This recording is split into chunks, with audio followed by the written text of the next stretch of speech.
Hello and welcome अस्सलाम वालेकुम to all of you guys. आज हम बात करेंगे BG general 5th semester Urdu literature की, जो एग्ज़ाम आने वाले हैं। उसके उर्दू लिटरेचर में पहला जो है ऑप्शन 1 अदबी तहरीक व तनकीद। इसके कुल 4 यूनिट्स हैं। पहला यूनिट में आता है हमें फोर्ट विलियम कॉलेज और अलीगढ़ तहरीक। दूसरे यूनिट में आता है तरक्की पसंद तहरीक, जदीदियत का रुझान।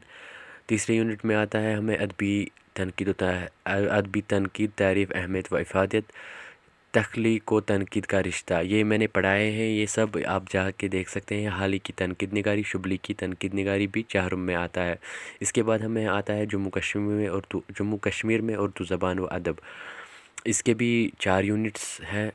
पहला यूनिट है रियासत जम्मू कश्मीर में उर्दू ज़बान का आगाज़ व इर्तिका, रियासत जम्मू कश्मीर में उर्दू ज़बान की सरकारी हैसियत। दूसरा यूनिट है रियासत जम्मू कश्मीर में उर्दू नावल और अफ़साना। तीसरा इसी का है रियासत जम्मू कश्मीर में गैर अफ़सानवी नसर। यूनिट सोम है रियासत जम्मू कश्मीर में उर्दू सहाफ़त, फ़ोक, शमीम अहमद शमीम, ख्वाजा सनाउल्लाह के बारे में। यूनिट चाहरुम है रियासत जम्मू कश्मीर में उर्दू शायरी, और ये कुछ शायर है यहाँ पे मीर गुलाम रसूल नाज़की, रसा जूदानी, हामिद कश्मीरी वगैरह वगैरह। इनके हमें याद करने हैं। शुक्रिया।